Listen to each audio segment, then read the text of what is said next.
Hello, my fellow project managers. It's time for question time. How you doing? I've got a very short question to ask you today, so why don't we jump straight into it?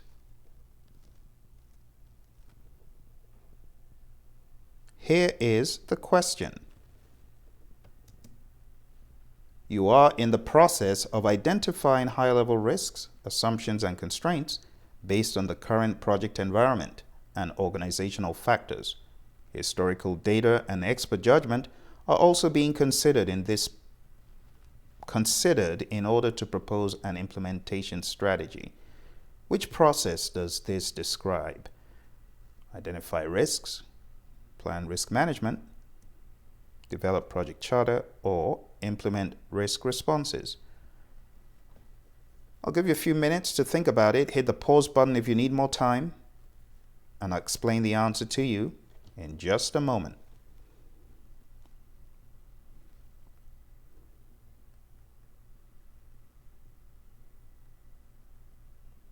Okay, 5, 4, 3, 2, and 1. Well, let's take a look and read the question carefully. You are in the process of identifying. I want you to take note of this word. High-level risks. And then it goes further to say assumptions and constraints. High-level risk should immediately send a signal to you about a particular process, and then the words assumptions and constraints should also signal something else to you. And it says based on the current project environment and organizational factors. So we can say that this reads, you are in the process of identifying high-level risks, assumptions, and constraints that is carried out in a particular process based on the current environment and organizational factors. Historical data and expert judgment are also being considered in order to propose an implementation strategy.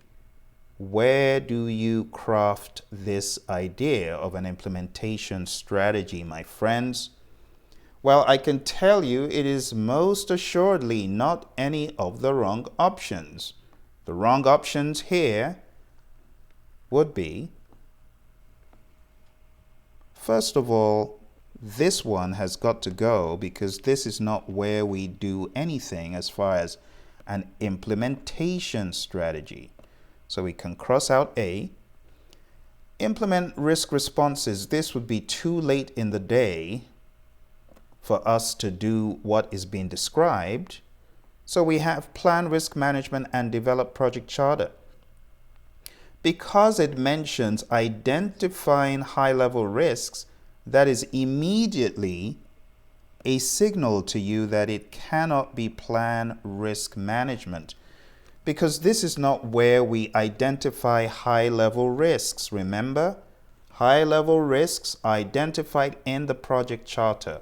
But you already knew that, didn't you? But do you know that there are some things that are done in a few processes that are not only done in those processes? I'm going to address that in a second. But let's go back to the question. The answer to this question is develop project charter. That is the correct answer. This most accurately describes the develop project charter process. Now, for those of you who have not watched the most recent videos I have been putting out, you are missing out. You want to take a look at all of my blueprint videos. Watch them tirelessly, because these are indeed the blueprint on which the PMP exam is based. And if you are not watching these videos, even though they're free, you are shortchanging yourself. Please watch these videos repeatedly. Get the language, get the dogma, get the doctrine into your subconscious mind, because it is going to help you on the exam tremendously. Now, I want to show you a few things before I hop off here for the day. And one of the things I want to show you is what that blueprint is based on.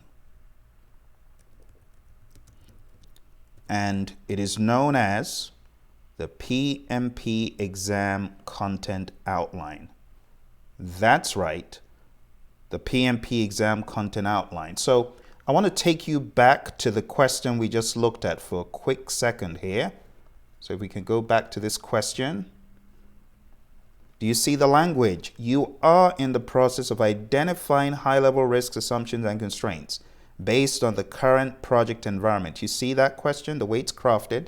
I know for some of you it was a cakewalk. I mean, you already got it. I mean, for some of you, you mowed it down like it wasn't even in existence.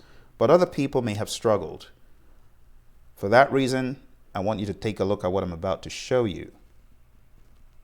I want you to pay close attention to the PMP exam content outline. I'm going to show you that question that I showed you just now. It is a direct cutout from here. You notice that the language is very different. Take a look. It says, identify high-level risks, assumptions, and constraints based on the current environment, organizational factors, historical data, and expert judgment in order to propose an implementation strategy.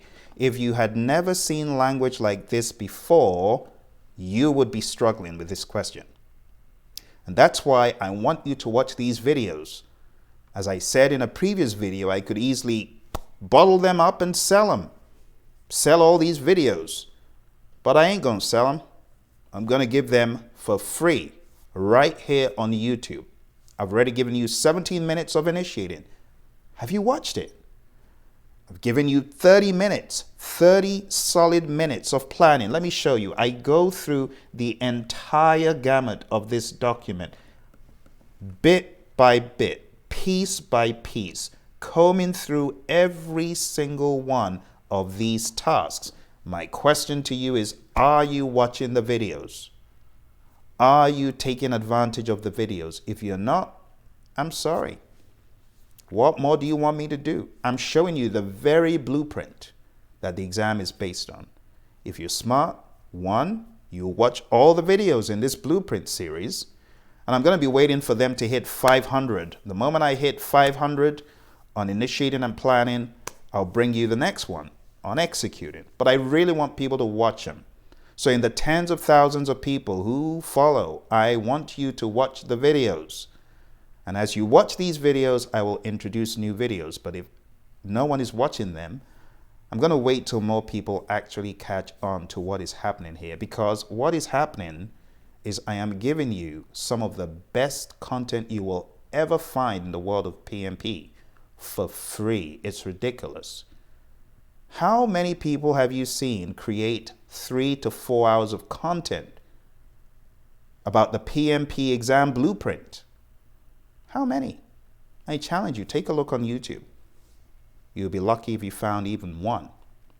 But here I am giving you this stuff for free because I want to help you. I know I'm in broken record mode, but someone needs to hear it multiple times for them to actually download the thing, read it, and watch my videos that are for free.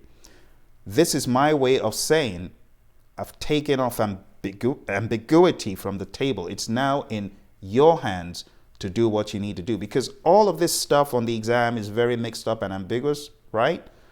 So now I've taken it off the table and I've given it to you in plain English. Like all this stuff, going through it alone could be very laborious, very difficult. But I've taken all of this stuff and I have put it into very easy to understand English. I am speaking to you all throughout, telling you what exactly they mean in the document. All right, I rest my case. I hope you found value from it. Apologize for going off on a tangent, but you know, that's just how I am. It is what it is. I'll see you tomorrow. Bye for now.